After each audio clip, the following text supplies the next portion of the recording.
Padre Ezequiel Ramin ingressou na Diocese de Ji-Paraná nos primórdios da sua história. O que eu encontrei lá foram diversas realidades.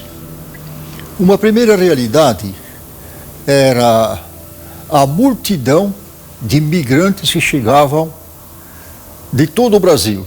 Na década de 70 e 80, o governo incentivou a vinda do povo para cá, que aqui seria o Eldorado brasileiro.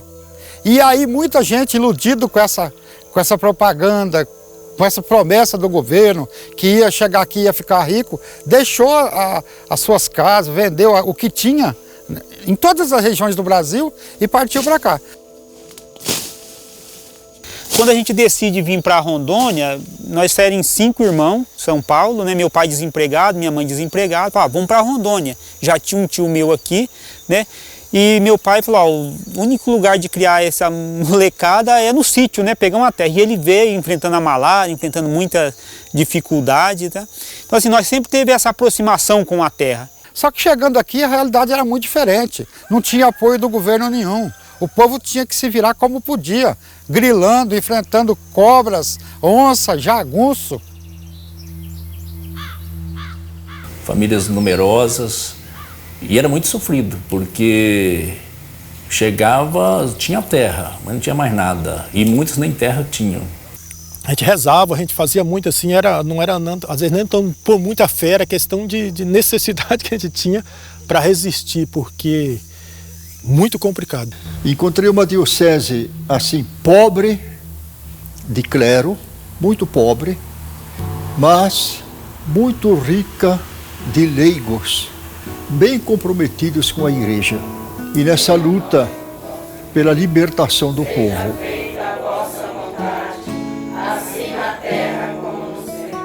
A primeira coisa que a gente chegava quando se instalava na localidade era formar um grupo, rezar o terço ou construir uma igrejinha para a gente se reunir aí aos domingos. E aí é que entram os combonianos com essa missão de implantar uma igreja diferente, uma igreja que realmente visse a necessidade de amar aquele povo. O padre Ezequiel, ele chega nesse ano de 84 e ele é designado para a comunidade de Cacoal. Foi muito interessante quando ele chegou em Cacoal, porque era um padre muito jovem, bonito, cheio de expectativa, cheio de vida, cheio de muito ansioso, querendo trabalhar. Primeiro, ele queria ser missionário nos mais pobres, nos mais abandonados. Essa era a palavra, eu digo, e onde estão? Porque temos que ser concretos. A mim me mandam lá e eu vou buscar eles. Ele tinha muita sede, ele tinha muita vontade, mas o momento estava muito perigoso e, de repente, essa juventude aflorada de vontade de trabalhar dele poderia trazer algumas consequências. Então, a gente tinha essa preocupação. E eu lembro que eu falava, Ezequiel, tranquilo, paciência. E ele, não, eu rezo. E ele fazia seu esquema de oração e ele seguia ao pé da letra, porque ele é muito intelectual. E foi nessa época que eu conheci o padre Ezequiel. O padre Ezequiel era um padre jovem que veio aqui, muito inteligente. Ele se aprofundava, ele ia e nós dizíamos para ele, vamos devagar porque nós temos ainda muito terreno. Então, se a gente ir devagar, nós vamos conseguir chegar lá. Era corajoso. Ele gostava de ir adiante e empregava todas as suas qualidades para a causa do Evangelho. A lembrança que a gente tem dele que sempre ele vinha, quando ia celebrar lá em casa, então na hora do almoço, a gente chamava o presidente junto também. A gente tem a lembrança dele que aí que esse pó de serra, essas madeiras roliças do mato. E tem serrador aqui já? Aquilo é uma lembrança que não me tira da minha mente. Trazia o violão dele, cantava algumas músicas italianas, depois de celebrar a missa com o povo, né? Gostava de conversar com o povo, era muito popular, muito carismático. Igual tipo o padre.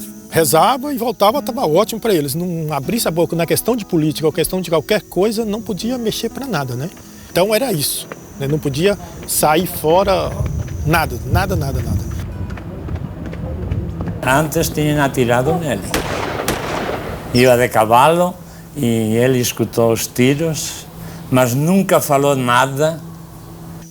Era uma terra sem lei e quem mandava, eles tinham o costume de dizer assim, matavam hoje e deixavam o outro amarrado para amanhã, né?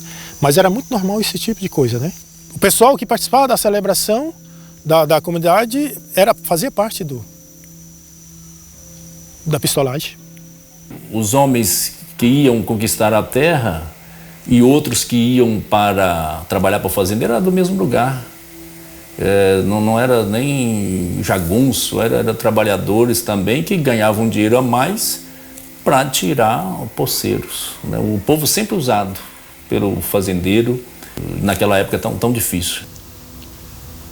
Dentro do estado do Mato Grosso, na divisa com o estado de Rondônia, a fazenda Catuva era enorme e lá se implantou um grupo de gente sem terra que estava ameaçados de morte. O padre Ezequiel foi a pessoa que chegava aqui com nós nas comunidades e aconselhava todo mundo, sempre defendendo os pequenos, né? Sempre apoiando o pessoal pequeno, os índios, né? Os índios também, eles falaram, reserva indígena, a gente tem que preservar. Quem chegava mais à área, junto com a gente, era Padre Ezequiel, né? Chegava mais dentro da fazenda Catuba, aí ele falava assim, puxa, é muito perigo. Então, aquele tempo também, que aonde que nós chegava, tinha muito pintuleiro também dentro ali da fazenda, né? Ele tinha o maior prazer ajudar um pobre. Essa é a diferença dele. Ele tinha mais amor para todos.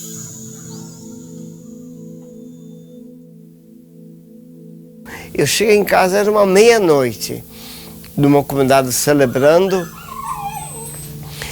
e aí nós nos encontramos, ele conversou comigo, ele estava buscando no arquivo da diocese uns documentos sobre os conflitos indígenas dessa região aqui do Mato Grosso. E aí ele pediu se eu atendesse ele em confissão. 3 dias antes da morte dele, nós sentamos, toda a equipe sentou, e como eu ficava ali no escritório paroquial e eu estava recebendo todo mundo ali, sentamos e conversamos. Olha, essa semana vamos nos tranquilizar. Foi essa conversa, até porque o Dom Antônio, o bispo, já tinha passado essa informação e essa instrução para que as igrejas, e principalmente Cacoal, que estava vivendo um conflito, que ela se recuasse, ficasse tranquila e esperasse o momento.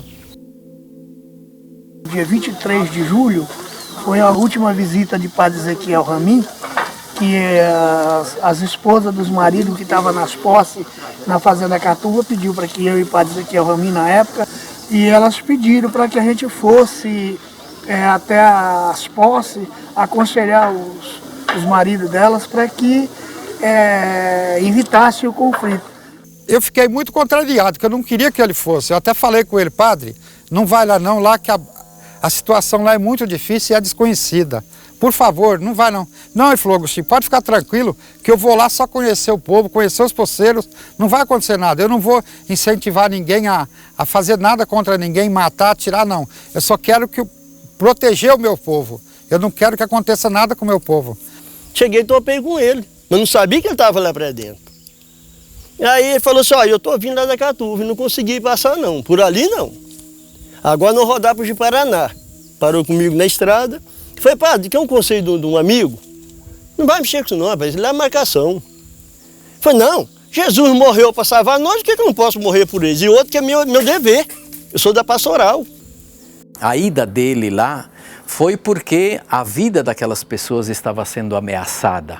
E ele não foi lá para brigar ou para discutir a questão, mas também para ajudar aqueles poceiros que estavam lá reunidos, para que eles até saíssem do local por causa do perigo. Então, o que o Ezequiel demonstra é um amor muito maior que vai além da questão agrária, da questão política, da questão de terra, mas é o amor de Deus que ele manifestava pelas pessoas. Então, acho que o Ezequiel é testemunha desse amor de Deus na causa da vida por eles. 10 horas mais ou menos, foi que ele chegou lá, com o Adílio, que era presidente do sindicato, né? E aí sentamos lá e ficamos conversando bastante, esperando o pessoal que estava para dentro, esperando. E conversando e tal, vindo a posição, filmando a localidade, onde as trincheiras dos pistoleiros, dos jagunços, né, de fazenda. Aí conversamos, até teve uma hora que eu falei para ele, tá bom nós deixar esse carro aqui e descer. Porque do outro lado estavam os jagunços da fazenda, né? Pertinho daqui, a gente estava vendo o movimento deles lá. Eu falei, não, mas eu vou conversar com esse pessoal. Eu vou conversar com eles. Não tem nada a ver, não. Toda a história diz que Ezequiel tentou sair, né, para puxar a conversa, né, e eles não deram tempo para nada, né?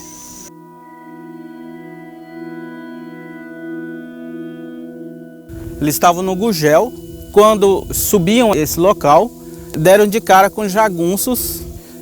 Os jagunços colocaram sua caminhoneta ali naquele local e de lá eles dispararam contra Padre Ezequiel. O Adílio saiu, que estava do outro lado, saiu para o lado direito e se enfiou no mato e conseguiu sair pelo mato e fugir. Enquanto Padre Ezequiel tentou correr para trás, logo já recebeu os tiros e logo mais à frente ele caiu.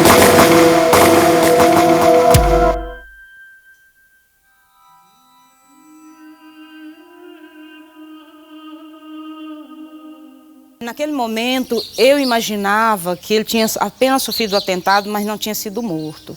Poucos minutos, né, acabamos de chegar aqui, poucos minutos, veio a notícia de que ele tinha morrido. O Adílio já tinha, né, encontrado pessoas, enfim, já tinha comunicado sobre o atentado. E aí, logo em seguida, já nos comunicaram que havia encontrado o corpo e que ele estava morto.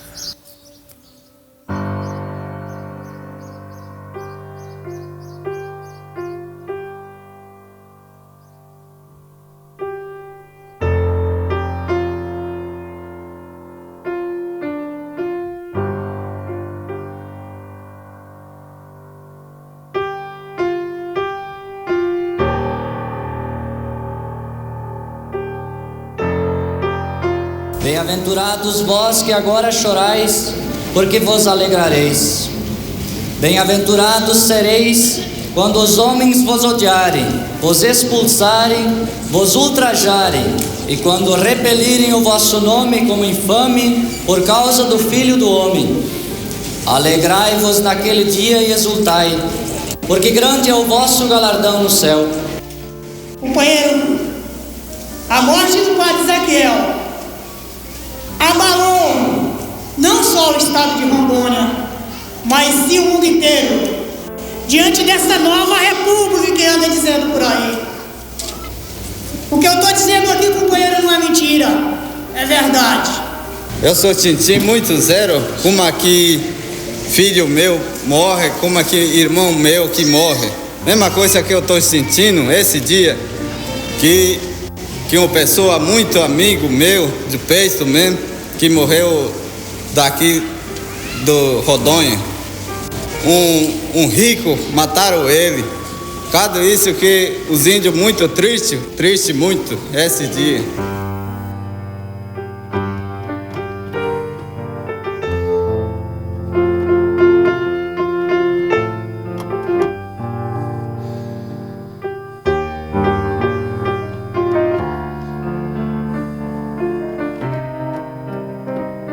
Aquela foto do Ezequiel caído no chão, todo perfurado de balas, aquilo me impactou muito. E aquele sentimento misturado com uma certa indignação, ou com muita indignação, é que me levou a compor o Pai Nosso dos Mártires.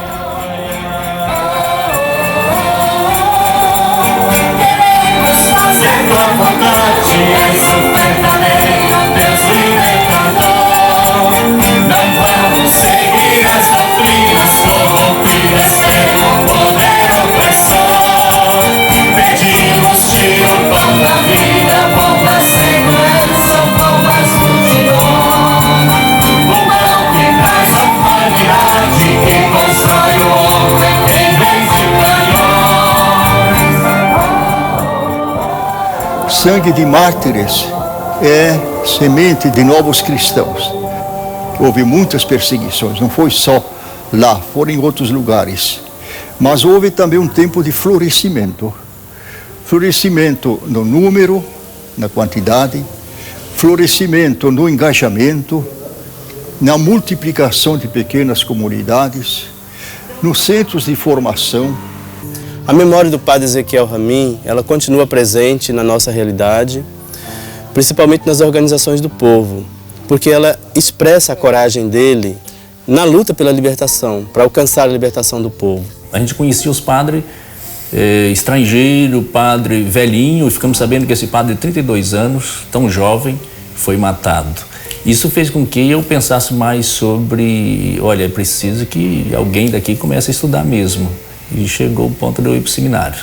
Eu fui conhecendo também a figura de Ezequiel Ramin e o seu desejo de se entregar e de não ter medo assim, de dar até a própria vida para defender a causa dos mais pobres e oprimidos. Essa figura foi, para mim, uma luz muito grande no meu discernimento.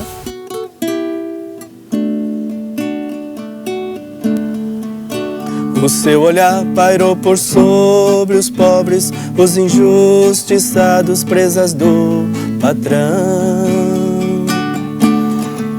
Povo sem terra e sem lugar na terra, e povos indígenas sem o próprio chão. E foi chamado a semear justiça, esperança e vida, sendo a Deus fiel. E assim chegava em terras brasileiras nosso companheiro Padre Ezequiel. Nós bendizemos ao Senhor da vida, pela vida nova, fruto da missão. Teu sangue amigo se tornou semente que vai produzir para nós libertação.